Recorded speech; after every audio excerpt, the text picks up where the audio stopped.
Colega, você já se perguntou por que teu Instagram médico parece um deserto, mesmo que você poste com frequência? O erro pode não ser o algoritmo, mas sim a estratégia, ou mesmo a falta da estratégia. E hoje eu quero te mostrar o que é que alguns médicos fazem para que eles consigam ter esse engajamento, te apresentando primeiro os 5 principais erros que os médicos cometem para não ter engajamento nas mídias sociais. E eu quero começar com o primeiro deles, é o mais óbvio de todos, é que você produz os seus conteúdos pensando nos seus colegas. O que é que o meu colega vai pensar? Então, o teu conteúdo ele acaba sendo técnico demais, é como se estivesse num congresso. E isso acaba não engajando. Toda produção de conteúdo ela precisa ser direcionada para uma persona específica, para um ICP específico. Eu já comentei a respeito desses dois termos aqui contigo. Então você precisa definir muito bem quem você quer atrair. E não só um perfil demográfico dessa pessoa, do tipo, homens, 50 anos com hipertensão arterial. Eu preciso entender quem é esse paciente. Porque eu tenho um paciente João, que ele é atleta e que às vezes ele está hipertenso por estresse no trabalho, às vezes ele é um executivo. E eu tenho o José, que às vezes ele está hipertenso porque ele come muito sal e porque ele é obeso. Então eu preciso saber quem é essa pessoa, como ela se comunica, onde é que ela está, o que é que vai chamar a atenção do executivo que malha todo dia e que na verdade tem uma carga de estresse muito alta, é diferente do que vai atrair às vezes um paciente que está obeso, numa situação de aposentadoria, às vezes ele trabalha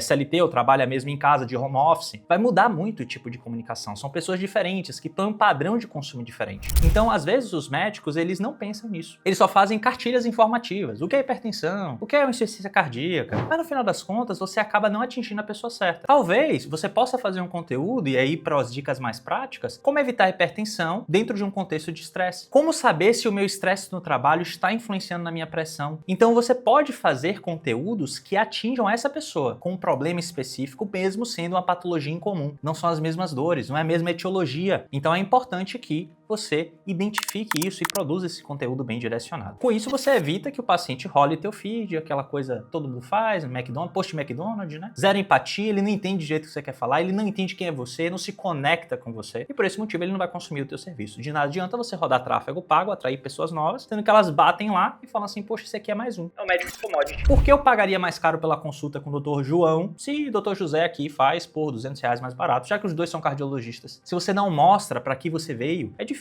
de você conseguir converter pacientes diferentes. E para isso você precisa de um direcionamento claro e de uma estratégia clara. Então na hora de você produzir esses teus conteúdos, ao invés de você falar diagnósticos diferenciais de hipertensão, você faz um vídeo como saber se é hipertensão ou se é uma outra coisa, entende? Você vai produzir esse conteúdo de forma mais provocativa, com um gancho inicial que desperte a curiosidade do teu público-alvo direcionado. Além disso, é importante que você faça isso como o teu público procuraria no Google. Então quando o teu paciente vai procurar no Google, ele vai perguntar diagnóstico diferencial de hipertensão.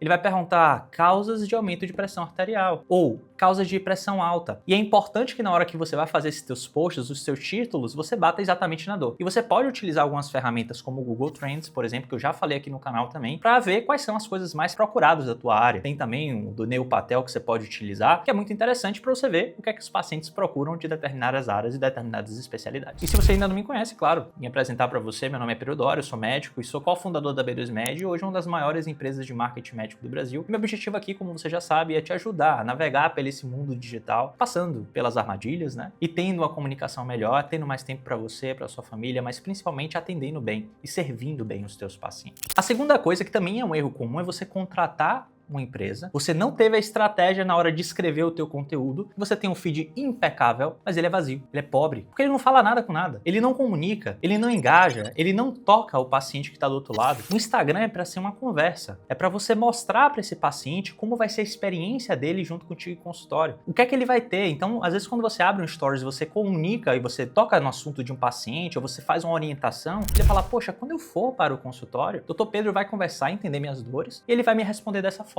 Essa comunicação que eu quero, poxa, eu quero um médico mais direto mesmo, eu quero um médico que seja honesto, que me fale logo a real. Então, pode ser que você não atraia um perfil que, olha, eu não queria que essa comunicação fosse tão direta, talvez eu quisesse que ele amaciasse um pouco antes de me passar. E aí você já filtra o teu perfil ideal de pacientes. Mas para isso você precisa ter coragem de escolher qual é o público específico que você quer atender. Então, uma dica prática aqui vai ser você utilizar alguma coisa como mitos que os seus pacientes geralmente trazem, dúvidas comuns desses pacientes, relatos de caso, claro, sempre baseado baseados em ciência, né? Importantíssimo. Mas que você traga coisas reais, dúvidas reais. Eu sempre digo que o teu paciente diz o que é que ele quer ver no teu Instagram. São as dúvidas dele. Eles querem ver quem é o médico por trás do jaleco e ele quer tirar dúvidas a respeito das suas patologias, receber informações interessantes. Então, o que ele te pergunta no consultório, muitas vezes, são os conteúdos que você vai ter que produzir. Esses conteúdos que eu produzo para o YouTube são dúvidas dos meus mentorados. Então, eles trazem uma dúvida e eu falo, poxa, seria interessante se eu fizesse um vídeo do YouTube para isso. Então, faz esse conteúdo direcionado e deixa o teu próprio paciente ser o seu diretor de redação, o teu diretor editorial, para você conseguir produzir um conteúdo com substância, que faz a diferença, que não tá lá só para ser mais um. E dessa forma, talvez você consiga mais compartilhamento, você consiga mais comentários, mais likes, você tenha um público mais qualificado dentro do teu Instagram. A terceira coisa que também tá em linha com isso tudo é você postar só por obrigação. Então, muitas vezes, quando você começa a fazer os posts, você não quer fazer, isso é real. A maior parte dos médicos não quer ter que postar nas mídias sociais, não quer se expor nas mídias sociais, não sente que estudou tanto para isso, para estar se vendendo na internet. Então, por esse motivo, você não se atenta aos dois primeiros. Lembre que a postagem na mídia social, o relacionamento com o paciente, ele é uma continuidade do teu tratamento clínico. Durante muito tempo, o paciente vinha até nós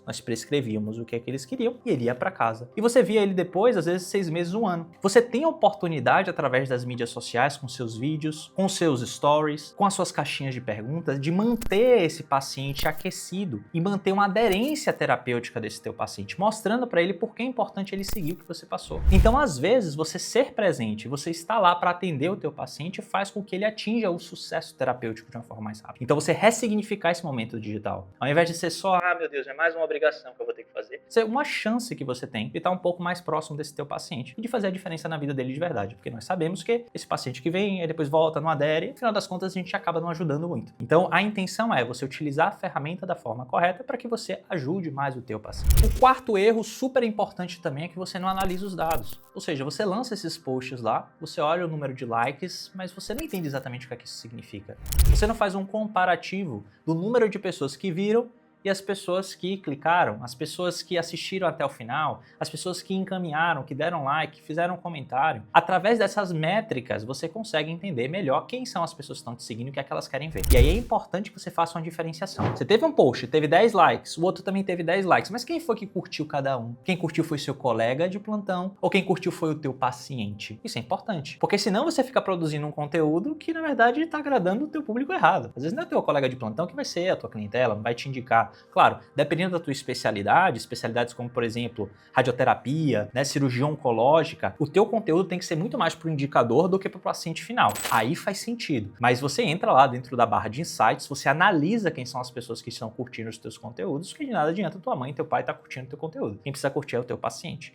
Então você utiliza esses dados de uma forma inteligente e você utiliza essas ferramentas da forma correta, como elas foram feitas para serem usadas. E aí uma dica prática, claro, é você colocar uma planilha. Tudo que você postou, qual era o tema, qual foi a taxa de engajamento, número de likes, número de comentários, número de compartilhamentos. Você entrar para ver quem são as pessoas, quem compartilhou você não vai conseguir ver, mas quem deu like você consegue. Você vê quem são essas pessoas que estão interagindo com o teu conteúdo para que você consiga ter algo melhor direcionado. A quinta coisa, e não menos importante, embora a última não menos importante, é que você não tenha medo de se posicionar nas mídias digitais. Isso é uma coisa super importante, porque às vezes você quer ser o isentão, em cima do muro. Você não quer falar sobre um tema polêmico, você fica com medo da repercussão que isso pode ter, às vezes, em uma parte da tua audiência. É importante que você entenda que quem está em cima do muro hoje, no mundo de hoje, quem está em cima do muro não leva ninguém. As pessoas pedem posicionamento, elas exigem posicionamento. Quando sai uma nova resolução e eu faço um vídeo falando sobre isso, é um vídeo que atrai um certo público e afasta outro. Tem colegas que nunca vão ser meus clientes pelas minhas opiniões e tá tudo certo. Contanto que os colegas que eu quero que sejam meus clientes, eles se sintam atraídos pelo conteúdo que eu produzo. Os colegas que eu quero ajudar e que eu posso ajudar, que eles olham meu vídeo e falam assim, poxa, esse vídeo foi feito para mim. Ele tá trazendo algo útil, pô, melhorou a minha vida, me ajudou em alguma coisa. Então, quando você produz esse conteúdo autoral, editorial, que não é para ser o tempo todo, tá? Convenhamos que um Instagram de um cardiologista não é para você estar falando sobre política o tempo todo. Você pode dar uma opinião, você pode comentar uma política pública, você pode comentar um novo remédio, você pode criticar uma terapia que alguns colegas vêm utilizando. Isso é importante para que você mostre para a tua audiência que você é uma pessoa com constituição, com valores, com ética. E isso é importantíssimo ainda mais no mundo de hoje, que a gente vê todo tipo de linha, né? Tem os pacientes que vão para uma linha, tem os pacientes que vão para outra linha. E claro, você também também não pode se sentir frustrado por você não atrair um certo tipo de paciente, considerando que você tem um posicionamento completamente oposto. Então é importante que exista uma coerência entre o que você fala e o que você faz e também os pacientes que você espera atingir e os resultados que você tem. Precisa ser tudo uma coerência. Algumas dicas práticas, se você é um cirurgião, por exemplo, você trabalha com emagrecimento, às vezes você é até um cirurgião bariátrico, cirurgião geral, você fala assim, olha, nem todo paciente obeso precisa de bariátrica, nem todo paciente que tem uma obesidade mórbida precisa de bariátrica. Você explica, se é que você concorda com isso, né? Mas é importante, às vezes, que você quebre um pouco isso e você traga algumas coisas mais provocativas que chamem a atenção. A chance de viralizar é maior e uma viralização correta. Não é uma viralização errada, você fazendo coisa, barulhinho, fazendo dancinha, coisa engraçadinha. Você fazendo uma coisa que realmente tem substância, que faz a diferença para o teu paciente. Então, se você quer parar de postar, gastar tempo e não ter resultado, você precisa de uma estratégia bem direcionada, de um conteúdo bem feito, de uma identidade visual alinhada com o que você quer transmitir. E para isso, claro, você pode entrar na nossa mentoria, a gente fala sobre isso. Existem também os serviços de assessoria da B2Med, onde a gente te auxilia a passar por isso tudo, fazendo por você ou te ensinando a fazer. Eu vou deixar aqui o QR Code que você já conhece, caso você queira entrar em contato com o meu time e saber como é que nós podemos te ajudar. Lembrando que se você gostou desse vídeo, não se esqueça de deixar o seu like e compartilhar com um colega que você acha que pode se beneficiar de mais conteúdos como esse. Eu te vejo no nosso próximo vídeo. Um grande abraço.